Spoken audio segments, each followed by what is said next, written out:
بسم الله. السلام عليكم ورحمة الله وبركاته.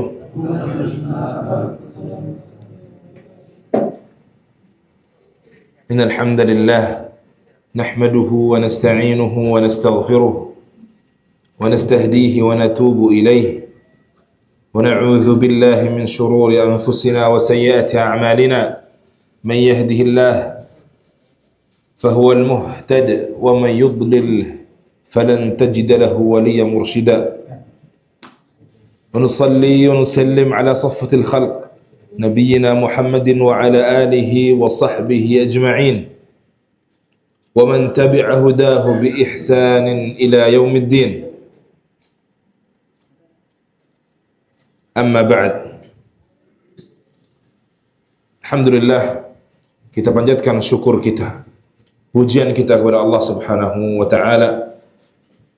Pada hari ini Allah kumpulkan kita untuk mempelajari ilmu din, untuk bertafaqquh, untuk mencari keberkahan majlis ilmu. Sebagaimana Allah kumpulkan kita hari ini, kita berdoa dan berharap agar Allah masukkan kita dan kumpulkan kita kelak di surga. Allahumma amin.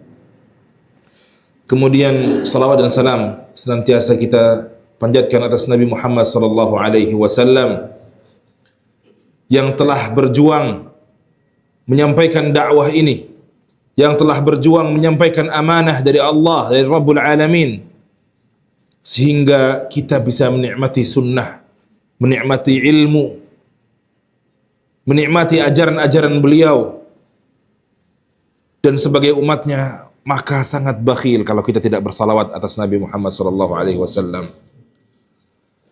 Adapun yang menjadi pembahasan kita hari ini insyaallah adalah terkait bagaimana kesabaran para nabi, kemudian kesabaran para salafus salih dari generasi para sahabat dan lainnya.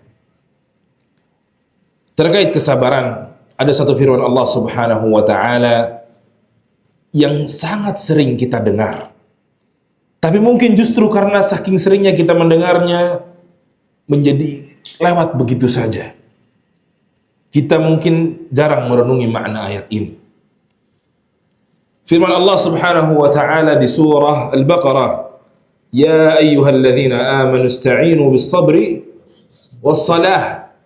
Ya orang-orang yang beriman. Allah panggil kita semua jamaah sekalian rahimakumullah. Hai orang-orang yang beriman, ista'inu, minta tolonglah kalian, minta bantuanlah kalian, bis-sabri, dengan kesabaran, was-salah, dan juga dengan salat. Allah tutup ayat ini dengan firman-Nya, innallaha ma'as sabirin. Sesungguhnya Allah bersama orang-orang yang sabar. Ada apa di balik ayat ini, ikhwatal iman rahimakumullah? Sampai Al-Imam Asy-Syaukani di dalam Fathul Qadir mengatakan ayat ini adalah motivasi terbesar bagi orang-orang yang beriman agar memiliki sifat sabar.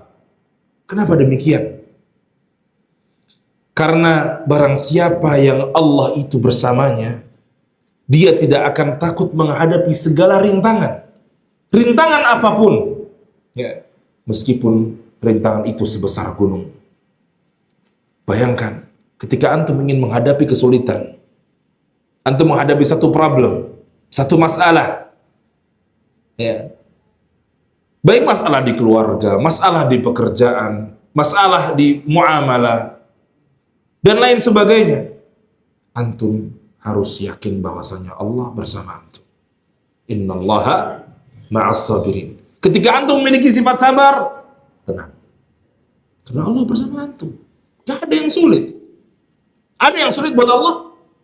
Ada gak? Apakah ada sesuatu yang mustahil bagi Allah? Apakah ada sesuatu yang sulit yang mungkin kita terasa, ini gak bisa nih, ini doa gak cukup, ini sabar gak cukup? Adakah? Tidak ada. Semuanya mudah bagi Allah Azza wa Jalla. Bahkan Syekh Abdurrahman As-Sa'di salah satu ahli tafsir terkemuka di zaman ini. Beliau mengatakan di dalam tafsirnya Taisirul Karimur Rahman, barang siapa yang memiliki sifat kesabaran, hendaklah mengingat fadilahnya, intinya begitu. Kenapa? Karena kalau seandainya kesabaran itu hanya memiliki satu fadilah, yaitu Allah bersamanya, itu sudah cukup. Allahu Akbar. Kalau seandainya kesabaran itu fadilahnya cuma itu saja, cuma Allah bersamanya saja, itu sudah cukup lebih dari apapun. Sedangkan kita tahu ma'asyiral hadirin rahimakumullah, bahwasanya kesabaran memiliki buah-buah yang manis, memiliki kesudahan yang luar biasa bagi orang-orang yang memiliki sifatnya, baik di dunia maupun di mana? Di akhirat. Allah Ta'ala berfirman, fasbir sabran jamila, maka bersabarlah kalian dengan indah. Sabar itu indah, jamaah rahimakumullah. Dan Allah merintahkan di ayat ini, fasbir sabran jamila, bersabarlah kalian dengan kesabaran yang indah. Ma'asyiral muslimin, jamaah yang semoga dimuliakan oleh Allah Subhanahu wa ta'ala, kita ini hidup tidak lepas dari yang namanya ujian, cobaan. Bahkan Allah sendiri yang berfirman dalam Al-Quran, ahasiban nasu ayyutraku ayaqulu amanna wa hum la yuftanun. Apakah mereka itu, manusia itu mengira bahwasanya mereka akan dibiarkan begitu saja dengan mengatakan kami telah beriman, sedangkan mereka tidak diuji? Tidak mungkin. Tidak mungkin ada orang yang mengaku dirinya beriman tapi seumur hidup nggak pernah diuji, nggak mungkin. Sebutkan satu aja kalau ada. Dari tokoh sekarang, orang-orang yang hidup sekarang maupun orang terdahulu, ada nggak orang yang mengaku dirinya beriman lalu nggak pernah diuji di dunia? Ada nggak? Nggak ada. Fala ya'lamanna Allahu alladhina shadaqu wa la ya'lamanna al-kadhibin. Dan sungguh justru dari ujian itu Allah akan tahu siapa di antara mereka yang benar imannya dan siapa di antara mereka yang dusta. Kemungkinannya dua. Jadi justru ujian itu sebuah tolak ukur untuk orang-orang beriman. Jadi nggak mungkin kalau kita ngaku beriman kita nggak diuji. Allah ingin menguji sampai sejauh mana iman kita. Apakah kita benar? Kita jujur imannya, atau cuman pura-pura, atau cuman casingnya saja beriman tapi di hatinya tidak ada, seperti orang-orang munafik. Wal'iyadzubillah. Casing mereka seolah-olah beriman. Mereka sering ngumpul sama para sahabat. Mereka sering mendatangi majelisnya Nabi. Ini kita cerita orang-orang munafikin di zaman Rasulullah sallallahu alaihi wasallam. Mereka casingnya aja luar biasa, tapi di dalamnya nggak ada keimanan, rapuh. Di dalamnya nggak ada kekuatan. Ya. Kembali lagi ke pembahasan kita tadi, fasbir sabran jamila. Bersabarlah dengan indah. Ya ikhwan, siapa di antara kita yang tidak menghadapi ujian? Ada orang yang diuji dengan istrinya, pasangannya, ya. Ada orang yang diuji lewat anaknya. Ada orang yang diuji bahkan qadarullah nggak punya anak. Ya. Ada orang yang diuji dengan hartanya, ekonominya. Ya. Bukan cuman yang susah, ya, bukan cuman ya yang susah, yang kekayaannya luar biasa juga itu adalah ujian. Cuman jenisnya aja yang berbeda, ya, jenisnya aja yang berbeda. At the end, ya, pada akhirnya dilihat apakah dia lulus dari ujian itu atau tidak. Ada orang yang diuji di pekerjaannya, di perdagangannya, ya, mungkin dia ditipu, dikemplang sana sini sama orang, ya. Cuman satu obatnya, sabar. Sabar dengan indah. Nah, sabar dengan indah itu seperti apa? Sabar dengan indah itu adalah sabar yang seperti apa? Sabar dengan indah yang disebutkan, ya, oleh para ulama, ya, di antaranya oleh Ibnu Qayyim dalam Al-Wabilus Shayyib, ada 3 rukunnya. Ya. Yang pertama, sabar dengan menahan lisan dari keluh kesah. Itu yang pertama. Jadi kalau kita memang bilang sabar, tahan lisan kita agar tidak mengeluh. Kalau mengeluh ke Allah, Pak. Kalau mengeluh ke Allah, doa, angkat tangan kita. Kita punya Rabbul Alamin yang ala kulli syai'in qadir, yang maha kuasa atas segala sesuatu, ya. Yang enggak ada sesuatu yang sulit bagi Allah. Kita sujud, kita minta sama Allah, kita doa, ya, Allahumma yassir wa la tu'assir. Ya Allah, mudahkan ya Allah, jangan kau sulitkan ya Allah. Kita punya Allah yang Maha Karim, ya. Maha mulia, Maha dermawan, Rahim, penyayang bagi hambanya. Kalau kita kepingin dibilang atau dianggap oleh Allah, dianggap oleh Allah sebagai orang yang sabar, dengan sabar yang indah, tahan yang pertama lidah atau lisan kita. Yang kedua adalah sabar menahan anggota badan kita, anggota tubuh kita dari perbuatan-perbuatan yang dilarang oleh Allah Subhanahu wa ta'ala. Perbuatan apa sih yang menunjukkan hal-hal atau sifat atau sikap tidak ridha kepada Allah? Ya, macam-macam, Pak. Ada orang yang ketika dia dapat ujian, dia banting piring. Ada seperti itu? Ada macam-macam orang, macam-macam. Ada orang yang ketika dia dapat masalah, dia pukul pintu. Dar. Ya. Dibanting apa barang yang ada di depan dia. Ada orang yang ketika dapat ujian, dia ngomong kotor. Ada orang yang ketika dapat ujian, dia lampiaskan ke keluarganya, dia marah-marah di rumah. Ada orang yang ketika dapat ujian, dia memiliki tindak tanduk yang tidak diridhai oleh Allah Subhanahu wa ta'ala. Contohnya, orang-orang jahiliyah dulu. Ya. Sebutkan dalam hadis oleh Rasulullah SAW, "Laisa minna man daraba al-hudud wa syaqqa al-juyub wa da'a bi da'watil jahiliyah." Kata Rasulullah, bukan termasuk golongan kami. Orang-orang yang ketika tertimpa musibah, mereka menampar-nampar pipi. Ya, menunjukkan gak terima gitu loh sama takdir Allah. Ada keluarganya, ayahnya, ibunya atau istrinya meninggal, ya, atau suaminya meninggal, dia tampar-tampar pipi, dia robek-robek baju. Ya. Kemudian mengucapkan kalimat-kalimat yang gak diridhoin sama Allah. Ya. Ini berarti dia tidak bersabar. Ya. Apalagi rukunnya agar kita memiliki sabar yang indah, ya. Agar kita memiliki sabar yang indah, pertama tadi menahan, ya, diri kita dari sikap murka, itu yang tadi lupa disebut, ya. Yang pertama tadi disebutnya menahan lisan, ya. Menahan lisan, menahan anggota tubuh, yang terakhir menahan diri kita dari sifat murka, ya. Maksudnya sifat murka ini apa? Jaza, protes. Kenapa saya ya Allah? Kenapa saya yang diuji seperti ini? Kenapa orang lain tidak? Dan sebagainya, perkataan-perkataan seperti itu, ya. Walaupun mungkin tidak dikatakan, hanya di hatinya, ya. Ketika dia memiliki sikap protes tersebut, maka dia tidak bisa dikatakan sebagai orang yang bersabar terhadap takdir dan ketentuan Allah Subhanahu wa ta'ala. Kemudian hadirin dan hadirat, ada hadirat di sini? Ada. Rahimakumullah.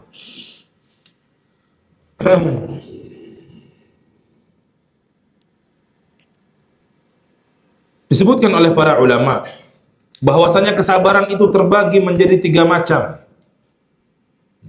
Kesabaran diterbagi menjadi 3 macam, terlepas dari perdebatan mana yang lebih berat. Ya, ada yang mengatakan sabar A yang lebih berat, sabar B lebih ringan, dan lain sebagainya. Tapi secara umum sabar terbagi menjadi 3 macam. Yang pertama, sabar dalam menjalankan ketaatan, atau sabar dalam beribadah. Ya. Yang kedua, sabar dalam meninggalkan kemaksiatan. Ya. Seseorang yang menahan dirinya dari kemaksiatan, dia butuh sabar, ya. Kemudian yang ketiga, sabar dalam menghadapi ketentuan takdir Allah Subhanahu wa taala. Sekarang kita masuk ke kesabaran yang jenis pertama ini. Kesabaran dalam apa tadi? Ketaatan kepada Allah Subhanahu wa taala. Ada orang yang bertanya, bagaimana mungkin seorang dalam ketaatan dia harus bersabar? Ya udah, dia ibadah, tinggal ibadah saja. Kenapa harus sabar? Ya. Jawabannya adalah hadis Rasulullah sallallahu alaihi wasallam ketika beliau bersabda, "Huffatil jannah bil makari." Surga itu dikelilingi oleh hal-hal yang dibenci oleh hawa nafsu. Ya. Kita maksud hati ingin bangun malam, salat malam, tapi hawa nafsu kita nggak suka. Hawa nafsu kita lebih suka tarik selimut, Pak. Betul? Kita pengen jaga salat sunnah, hawa nafsu kita pengennya buru-buru melakukan pekerjaan yang lain. Ya. Selepas salat, maksud hati ingin salat ba'diyah, tapi kita ingat mau lakukan ini, melakukan itu. Akhirnya apa? Kita tinggalkan. Ya. Maka untuk melakukan ketaatan, ya, kita membutuhkan kesabaran. Ya. Bahkan ibadah-ibadah yang wajib, kita tidak perlu bicara ibadah-ibadah sunnah. Ibadah-ibadah yang wajib saja kita sudah butuh sabar. Ya.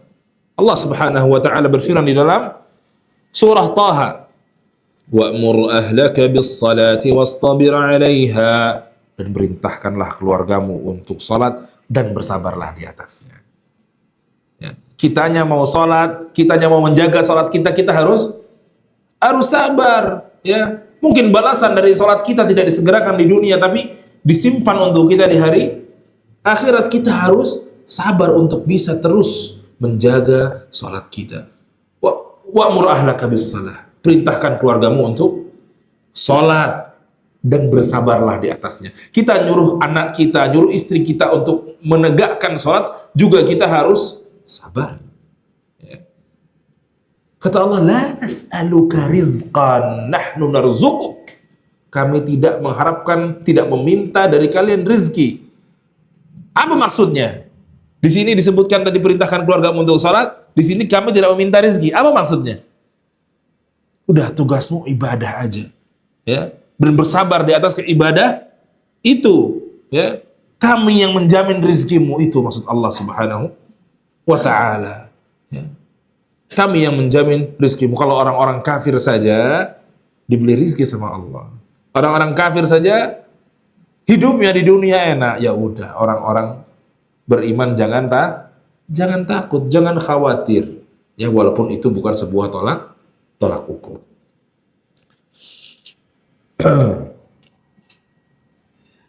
Baik, jamaah rahimakumullah.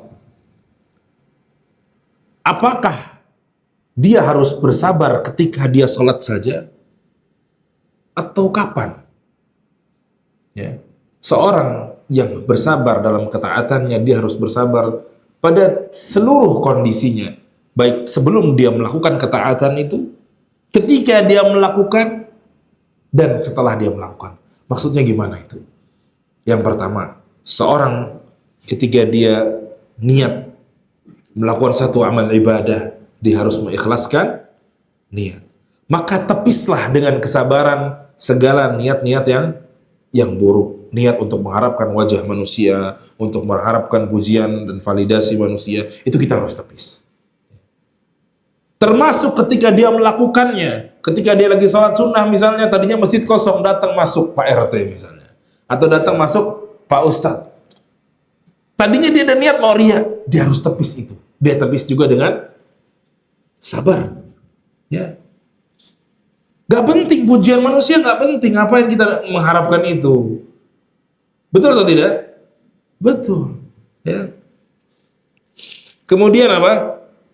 Setelah selesai dari amalan, ya, ada orang-orang yang Masya Allah, tabarakallah, mereka bisa menjaga, ya, privasinya dalam beribadah. Artinya apa? Dia sudah ibadah, dia nggak perlu ceritakan ke orang-orang. Ya. Dan ini yang seharusnya. Tapi ada juga yang tidak Tidak bisa. Jadi di step 1 dia sudah lulus niatnya, step 2 lulus. Setelah ibadah itu selesai, dia umbar, alhamdulillah tadi malam saya khusyuk sekali sholat tahajud sampai subuh. Dia cerita. Akhirnya apa? Rontok semua, habis tuh pahala. Betul nggak? Begitu jamaah rahimakumullah, ya. Jadi di seluruh step itu kita harus bersabar. Kemudian yang kedua adalah sabar dalam meninggalkan kemaksiatan. Ya. Seorang yang meninggalkan kemaksiatan atau dia masih diuji dengan kemaksiatan yang dia kecanduan padanya, dia membutuhkan kesabaran untuk bisa meninggalkannya, untuk bisa menjauhinya. Dia butuh kesabaran. Ketika dia meninggalkan kemaksiatan itu, dia harus punya motivasi yang besar. Apa motivasi terbesarnya? Ulangi, apa motivasi terbesar seseorang untuk meninggalkan maksiat? Coba yang di belakang, mungkin Bapak bantu jawab. Apa motivasi terbesar seseorang untuk misalnya nggak mabok, nggak zina? Apa? Iya, maksudnya motivasinya apa? Yang bikin kita bisa jadi sabar, maksud anak gitu. Yang bikin kita bisa jadi sabar. Motivasi terbesarnya apa? Surga. Jangan kita ngehindarin zina karena takut HIV misalnya. Gak boleh. Ya. Kita ketika bersabar menahan diri dari satu kemaksiatan, dari satu perbuatan dosa, motivasi kita harus besar, harus surga. Kenapa? Ya kalau kita bisa menahan diri dari kita, insya Allah Allah masukkan kita ke dalam surga. Itu yang bikin kita jadi sabar. Ya. Dengan kesabaran seseorang bisa meninggalkan maksiat, tapi motivasinya harus besar. Jangan sampai seseorang meninggalkan minum khamar karena dia udah pernah penyakit jantung misalnya. Ini nggak baik. Dan dia tidak mendapat pahala dari meninggalkan kemaksiatan itu. Kalau niatnya cuma karena hal tersebut. Maka seseorang ketika meninggalkan sesuatu yang diharamkan oleh Allah, dia harus berihtisab, mengharapkan pahala. Ya, tapi harus tadi memiliki motivasi yang besar. Jadi kita bisa sabar. Ya. Rasulullah SAW bersabda, wa huffatin nar bisyahawat. Sedangkan neraka, ya, lanjutan dari hadis yang tadi, dikelilingi oleh hal-hal yang apa? Disukai hawa nafsu kita, disukai oleh syahwat kita. Jadi kalau seseorang mau masuk neraka, mudah aja. Cari hal yang paling dia sukai, ya, masuk dia sudah. Gampang atau gampang? Gampang. Karena apa? Sejalan dengan hawa nafsu manusia, sejalan dengan syahwatnya. Seseorang tuh pengennya yang mudah-mudah, tapi menjaga sholat 5 waktu, menjaga sholat 5 waktu di masjid, menjaga sholat sunnah, menjaga puasa Ramadan sampai akhir, dari sahur sampai buka, menjaga sholat sunnah, menjaga apa lagi? Puasa sunnah, Senin dan Kamis. Itu semua butuh usaha, butuh kesabaran. Ya. Ya, jamaah rahimakumullah. Jadi sabar ini luar biasa. Kita butuh dalam ketaatan maupun dalam meninggalkan kemaksiatan. Ya. Kemudian sabar jenis yang ketiga adalah sabar menghadapi takdir Allah. Baik, ya, takdir yang menurut mata kita baik maupun takdir yang menurut mata manusia itu buruk. Ya. Terkadang seseorang nih yang dianggap musibah atau yang dianggap ujian itu cuman yang apa? Cuman yang sulit dijalani. Jadi menurut mata manusia, ya, fitnah-fitnah kebaikan itu baik. Seringkali seperti itu. Ujian-ujian, ya, ada orang yang hartanya Masya Allah, dilapangkan luar biasa. Ya. Dia merasakan apa? Itu bukan ujian. Nah, ini kebalik. Padahal Allah Ta'ala berfirman apa? Wa nabluukum bisyarri wal khairi fitnah. Dan kami menguji kalian dengan yang syar, dengan yang buruk, ya, wal khair, dan dengan yang baik, fitnah, semuanya sebagai bentuk ujian, ya. Dan tapi memang yang paling berat, seringkali yang paling berat dijalani adalah yang menyulitkan, ya. Seringkali yang paling berat dijalani adalah musibah, maka kita memerlukan kesabaran yang besar. Allah Ta'ala berfirman, wa basyiris sabirin, dan berilah kabar gembira kepada orang-orang yang mau bersabar. Siapa orang yang bersabar ini? Alladzina idza asabathum musibatun qalu inna lillahi wa inna ilaihi raji'un.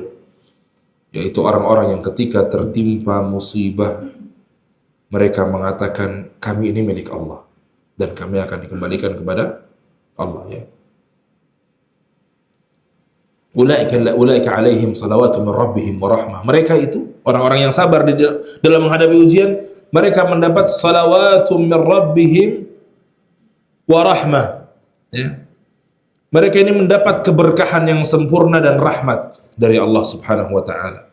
Wa ulaika humul muhtadun, dan mereka mendapat petunjuk, mendapat hidayah, ya. Jadi sabar ini efeknya luar biasa. Jemaah rahimakumullah, kalau kita tertimpa satu musibah, coba kita ada dua opsi, ya. Yang pertama sabar ataupun tidak sabar. Ini kita dihadapkan dua opsi. Dan semua yang ada pada kesabaran ini kebaikan, dan semua yang ada pada tidak sabar ini keburukan. Coba yang pertama, ketika seorang sabar, secara psikologi dia akan lebih menerima. Betul? Ketika seseorang sabar, dia akan mendapatkan kebaikan dari musibah itu, ya.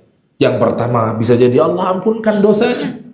Yang kedua, bisa jadi Allah berikan dia pahala yang banyak. Yang ketiga, bisa jadi Allah angkat derajatnya, yang mana amalan dia, amal solehnya nggak mampu untuk mencapai derajat yang telah Allah tetapkan untuknya. Ya, semua isinya kebaikan. Padahal dia hanya melakukan hal yang paling minimal, yaitu sabar. Karena di atas level sabar masih ada level ridha. Ya, dan itu levelnya luar biasa. Kita diminta sabar aja, Pak. Levelnya orang-orang saleh, levelnya para nabi itu sudah sampai ridha. Ya. Tapi ketika kita melakukan yang kedua, kita tidak sabar. Apa yang terjadi? Kita akan berkeluh kesah.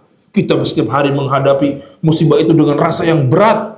Stres, dapat pahala tidak, dosa tidak diampuni, rugi dunia dan akhirat. Apa yang dia dapat? Sah? Sah atau tidak? Sah, betul atau tidak? Betul. Ya, jadi semua kebaikan itu pada kesabaran ketika kita menghadapi ujian, dan semua keburukan ada pada lawannya. Ya, ini kita tidak bersabar, protes, dan seterusnya. Ya. Ikhwatal iman rahimakumullah.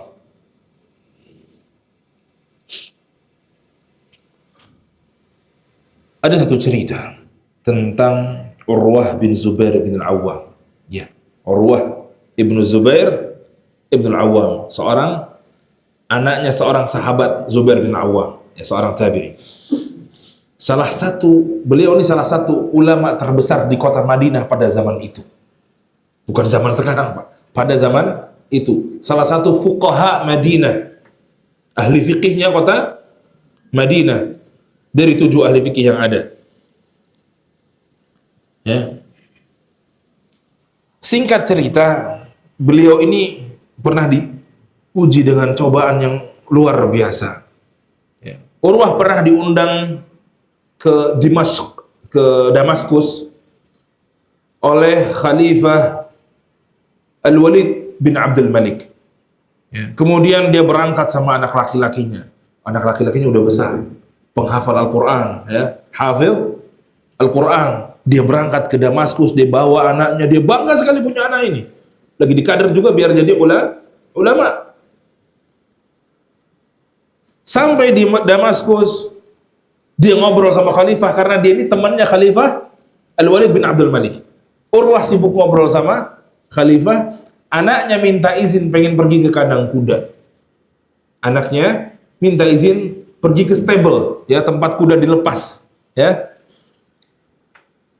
Sampai di sana, qadarullah terjadi. Anaknya ditendang oleh kuda, mati. Innalillahi wa inna ilaihi raji'un. Ya, anaknya wafat seketika. Datang seorang pengawal kepada khalifah, motong pembicaraan khalifah dengan Urwah. Ada apa? Ya, sampai kau motong pembicaraan kita. Kabarilah tentang apa yang terjadi, bahwasanya anaknya Urwah wafat. Apa yang terjadi, ikhwatal iman rahimakumullah? Urwah sangat tegar. Gak ada dia menunjukkan apa? Tidak terima atau kesedihan yang mendalam. Dia sedih pasti. Ini anak yang sangat dia banggakan, anak yang sangat dia cintai. Ya. Sedih, sangat sedih. Singkat cerita, udah, kita makamkan saja di sini. Dimakamkan. Habis memakamkan anaknya, qadarullah, Urwah nginjek sebuah apa ya? Atau digigit hewan, anda lupa ceritanya. Sampai kakinya sakit. Disebutkan nama penyakitnya gargarina. Mungkin kalau kita hari ini mungkin tetanus kali ya Pak ya. Ya. Infeksinya menyebar di kakinya. Akhirnya apa? Disebutkan, dipanggilkan tabib, Urwah ini harus amputasi. Dulu nggak ada kayak sekarang Pak. Ya kan? Teknologi kedokteran nggak seperti sekarang. Dipanggilkan tabib, kemudian tabib ini mengatakan kepada Urwah, kalau kau mau diamputasi biar infeksinya nggak menyebar, kau harus minum khamr. Nggak ada bius pada saat itu mungkin Pak. Apa Urwah nggak mau? Dalam keadaan ini seumur hidup aku tidak pernah menyentuh khamr sama sekali. Terus sekarang cuman gara-gara Allah pengen ambil saya kakinya. Cuman gara-gara sakit sedikit saya mau minum khamr. Akhirnya dicari solusi, udah ente potong pas anak lagi sholat aja. Anak udah khusyuk, ente potong kaki. Akhirnya apa? Urwah sholat dan dipotong kakinya. Pingsan beliau. Pingsan. Setelah pingsan, udah beliau kayak nggak ada apa-apa, nggak ada. Ingat-ingat anaknya, ya Allah hidup begini amat sih, habis anak mati terus kaki dipotong, nggak ada. Urwah pulang ke kota Madinah seperti biasa. Sangat tegar. Sangat apa? Sangat tegar. Luar biasa.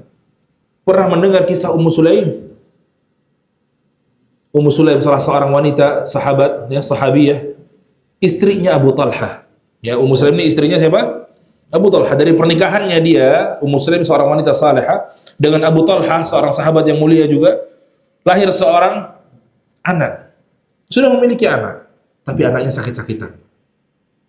Satu saat Abu Talha keluar, dan sepulangnya dari luar, dia pulang, dia tanya, bagaimana keadaan anak kita?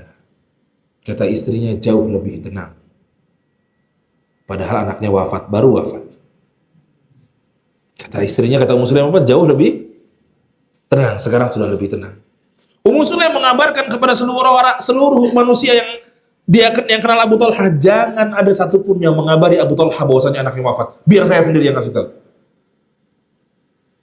Sampai sudah Abu Talha istirahat, duduk, disiapin makan malamnya, ya, dibawa makan malam, kemudian Ummu Sulaim dandan, Ummu Sulaim berhias, sudah makan sampai kenyang, sudah melampiaskan menunaikan syahwatnya kepada istrinya. Kemudian seorang Ummu Sulaim, wanita yang salehah, berkata pada suaminya, ya Abu Talha, bagaimana pendapatmu jikalau seseorang meminjamkan satu pinjaman, kemudian suatu saat dia minta pinjaman tersebut, apakah ada sesuatu yang menghalanginya untuk dia mengembalikannya? Apakah boleh dia nggak mengembalikan? Tentu tidak, dia harus kembalikan. Begitu jawaban Abu Talha. Kalau begitu, berharaplah pahala dari Allah. Ini kata-katanya. Ihtasib ala ibnik. Berharaplah pahala dari Allah, bahwasanya Allah telah mengambil putramu. Allah. Abu Talha marah besar. Abu Talha marah. Siapa yang nggak marah, Pak? Kenapa nggak dari tadi kasih tahu? Kenapa udah makan, udah melampiaskan syahwat, udah enak semuanya, baru dikasih tahu seperti itu? Kenapa nggak dari tadi? Apakah itu semua lebih penting dari anak kita? Ya, Abu Talha marah intinya. Datang mengadukan ke Rasulullah. Ya Rasulullah, terjadi begini-begini, diceritain semua. Apa jawaban Rasul SAW? Rasulullah justru mendoakannya. Barakallahu lakuma fi ghabiri lailatikuma. Semoga Allah memberkahi hubungan kalian tadi malam. Akhirnya subhanallah, ya. Ini terlahir dari apa? Istri yang tegar, istri yang kuat menghadapi musibah. Ya. Akhirnya menular ketegaran ini, kekuatannya ini kepada suaminya. Dan akhirnya didoakan oleh Nabi Shallallahu Alaihi Wasallam. Akhirnya lahir dari hubungan itu Ummu Sulaim hamil dan melahirkan seorang anak bernama Abdullah. Dan keberkahan masih terus berlanjut. Abdullah memiliki anak-anak yang semuanya anak-anak yang saleh, penghafal Al-Quran. 9 orang semuanya penghafal Al-Quran. Allahu Akbar. Berawal dari apa tadi? Bersabar menghadapi musibah. Ikhwatal iman, rahimani wa rahimakumullah. Kalau kita mungkin mencapai level sabar saja sudah luar biasa. Sudah Masya Allah. Kalau kita bisa sabar, sabar itu tidak mudah memang. Berat. Terkadang kita menasehati dan memberi saran kepada seseorang itu dengan kalimat sabar. Sabar, udah itu sabar. Ringan banget diucapkan. Ya. Gampang atau tidak? Gampang, namanya juga nyumbang ide, namanya juga saran. Ya, namanya juga cuma ngomong kalam, gampang. Ketika kita yang menjalaninya belum tentu mudah. Dan yang paling berat lagi kita itu dianggap bersabar, betul-betul bersabar kalau kita bersabarnya di benturan pertama musibah itu terjadi. Rasulullah SAW bersabda, innamas sabru inda sadmatil ula. Sesungguhnya kesabaran yang hakikatnya sabar ini, kesabaran yang betul-betul itu terjadi di benturan pertama musibah itu terjadi. Ada seseorang yang sabar mungkin setelah 1 bulan. Artinya setelah 1 bulan musibah itu menimpa dia baru bisa menerima. Ini tidak dikatakan betul-betul bersabar. Orang yang bersabar itu yang tadi, yang di benturan pertama musibah dia langsung menerima. Dia langsung bersabar. Dia tidak menunjukkan sedikit pun protes, tidak terima kepada Allah. Walaupun dia nggak ucapkan. Ya. Jangan setelah seminggu baru, ya anak sudah sabar sekarang. Itu tidak dikatakan bersabar, Pak. Sabar sesungguhnya itu pada benturan awal musibah. Ya. Dan kalau kita sudah bisa terus-menerus di atas kesabaran, mungkin kita bisa naik level sampai level ridha. Sampai ketika diuji ini, ya Allah, ini nikmat sekali ini diuji. Ya, generasi salafus saleh terdahulu, para sahabat Nabi, ya wajar yang menggembleng mereka Rasulullah, para tabi'in, wajar yang menggembleng mereka para sahabat. Mereka memiliki luar biasa ridha dan sabar mereka luar biasa. Disebutkan bahwasanya Suwaid, ya, ini seorang tabi'in, muridnya Abdullah ibnu Mas'ud. Abdullah ibnu Mas'ud sahabat. Dia itu sakit parah, ya. Kemudian orang-orang menjenguk dan mengatakan kepadanya, kasihan sekali keadaanmu wahai Suwaid, dan seterusnya. Ya, orang bukannya menghibur malah bikin tambah sedih. Apa jawaban Suwaid? Ma atamanna an yanqusa min dzalika qulam adh-dhufr. Aku tidak berangan-angan sedikit pun agar rasa sakitku menghilang.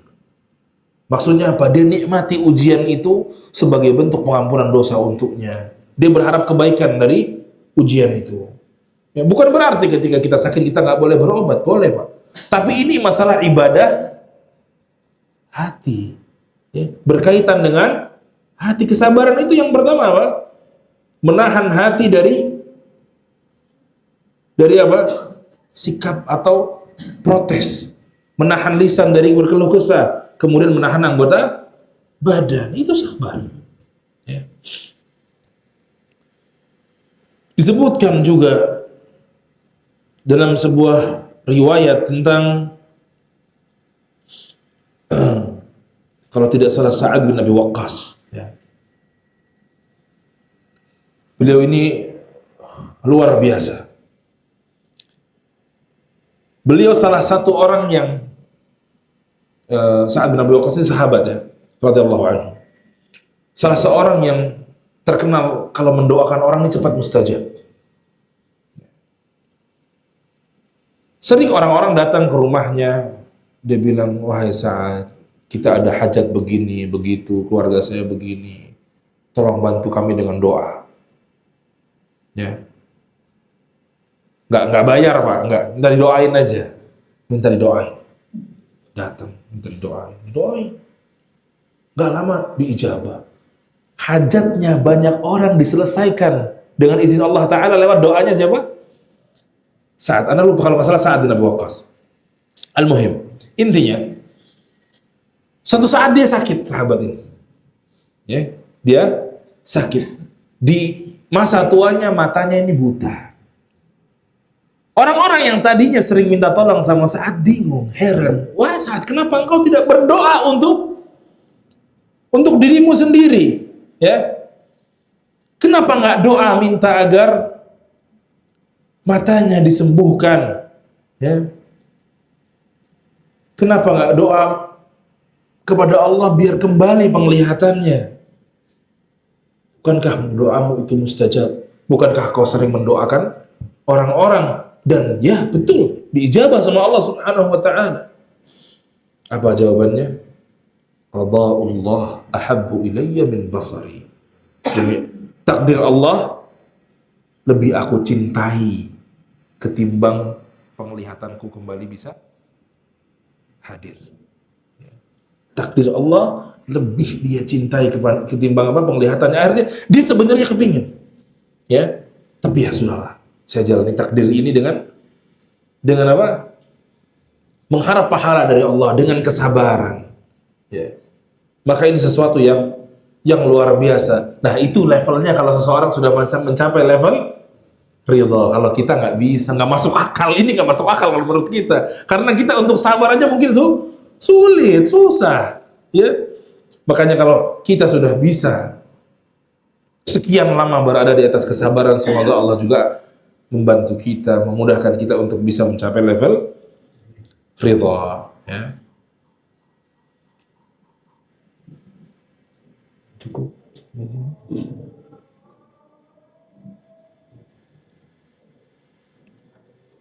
Kita break dulu, kita adzan, kemudian lanjut setelah adzan.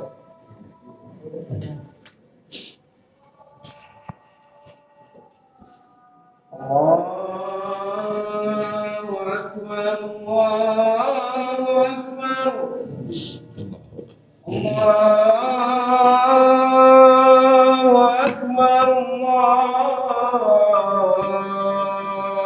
Akbar. Asyhadu an la ilaha illallah. Nah, ya. Misahi dulu. Asyhadu an la ilaha illallah.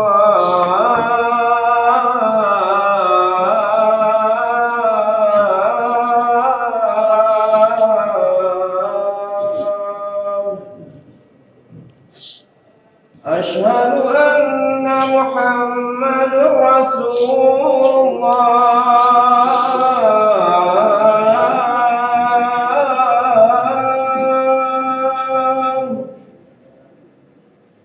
Asyhadu anna Muhammadar Rasulullah. Anda ada pertanyaan dari aku.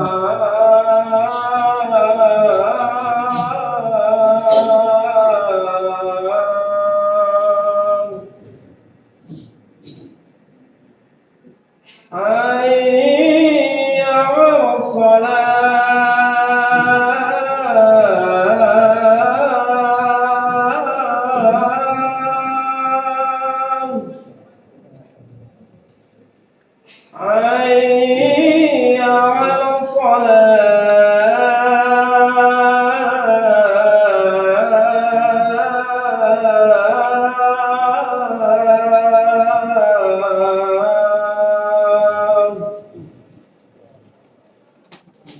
حي على الفلاح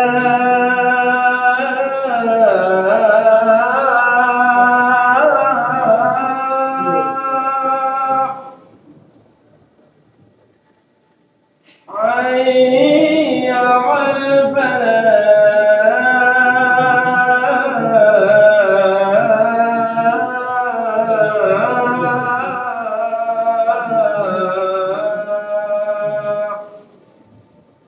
الله أكبر الله أكبر لا إله إلا الله.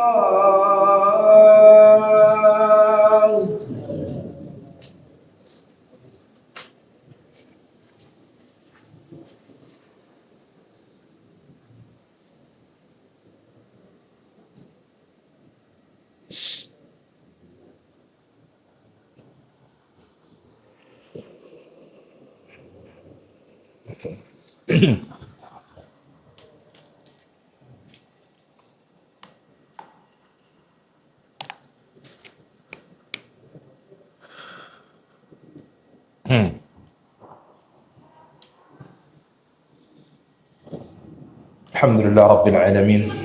Wassalatu wassalamu ala nabiyil amin nabiyina Muhammadin wa ala alihi wa sahbihi ajma'in. Wa ba'd. Kembali ke pembahasan kita. Kita masih terkait dengan kesabaran. Jamaah rahimakumullah. Itu tadi contoh, sekelumit contoh dari orang-orang saleh, bagaimana kesabaran mereka.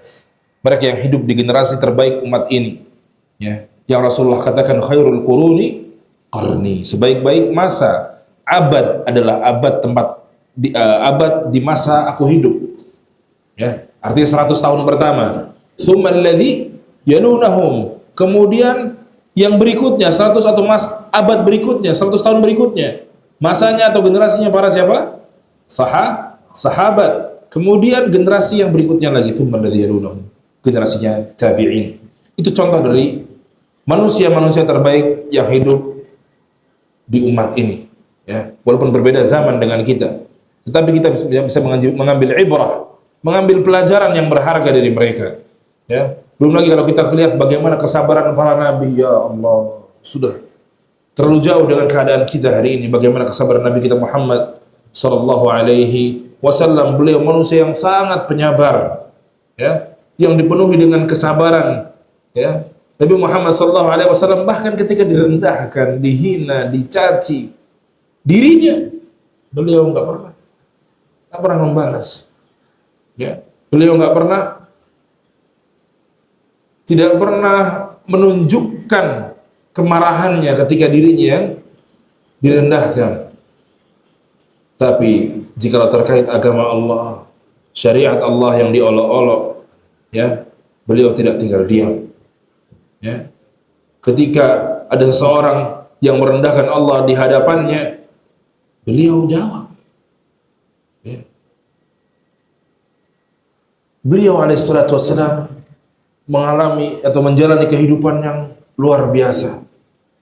Dari mulai sebelum menjadi Nabi, Nabi Muhammad sudah dilahirkan dalam keadaan yatim. Bagaimana ketika beliau setelah menjadi Nabi, berdakwah di Makkah, terusir dari negerinya, menjalani hidup yang sangat sulit, diboikot 3 tahun, ya, diboikot di gang, salah satu gang di kota Makkah, 3 tahun, gak ada supply makanan, sampai kelaparan.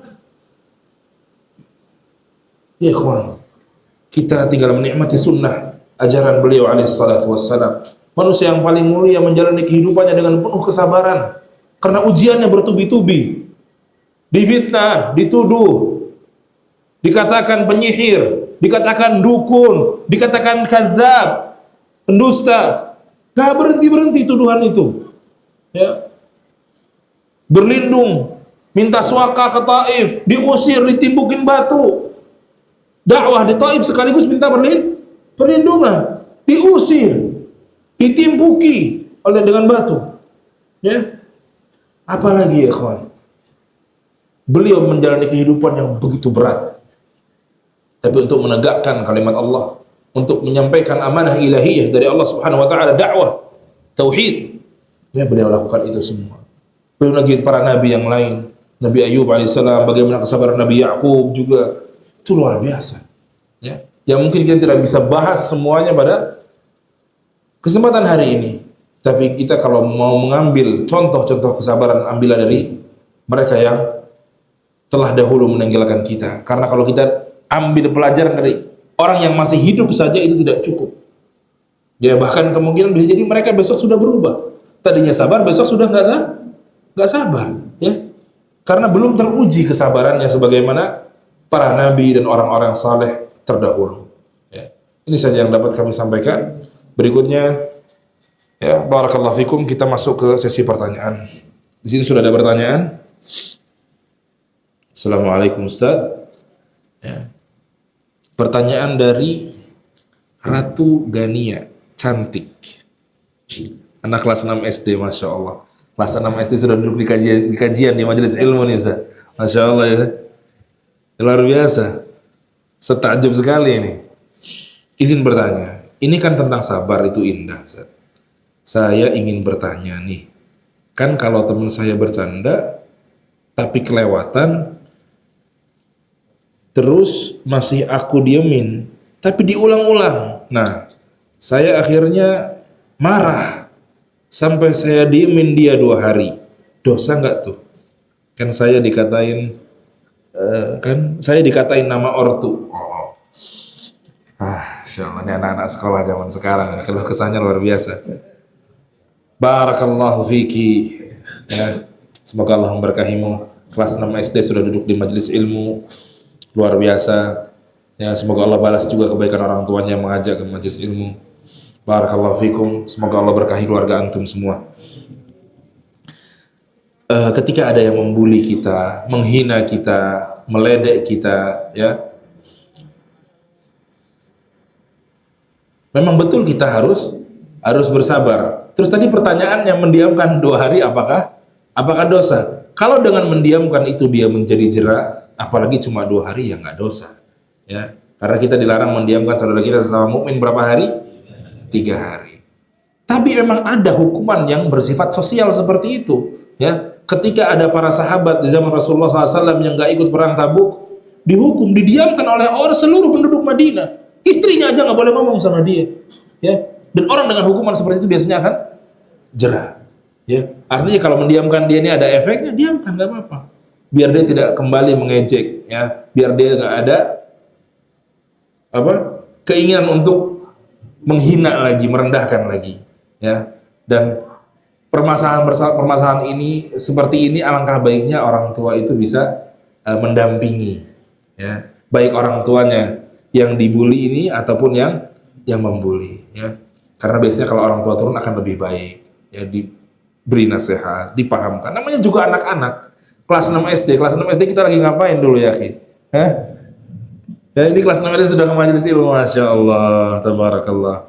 Mudah-mudahan diberi taufik dan diberi ilmu yang barakah, insya Allah. Kemudian pertanyaan berikutnya. Assalamualaikum Ustaz, bagaimana cara kita agar tetap istiqamah dalam menuntut ilmu? Karena terkadang ada waktunya iman kita turun. Ya. Barakallahu fiik. Kepada penanya ini, barakallahu fiiki, ibu-ibu ini kalau nggak salah yang bertanya. Cara agar kita beristiqamah, yang pertama adalah dengan ilmu tentunya, ya. Dengan kita mengetahui fadilahnya ilmu itu sendiri. Karena ini spesifik pertanyaannya, istiqamah dalam menuntut ilmu, ya. Kemudian bergaul dengan ahli ilmu, dengan seorang alim, ya. Jangan sampai kita lepas dari kontrol atau bukan kontrol, istilahnya apa?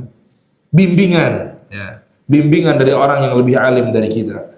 Kalau kita seorang talibul ilm, seorang penuntut ilmu, usahakan ada di sekitar kita orang yang membimbing kita, membantu kita, memberi arahan, ya, bagaimana tips belajar, menuntut ilmu, tips memilih guru, ya. Kita akan diberi banyak masukan dan nasihat oleh orang alim tersebut. Tentunya kita juga jangan berat hati untuk meminta saran dan nasihat, jangan pernah gengsi, ya.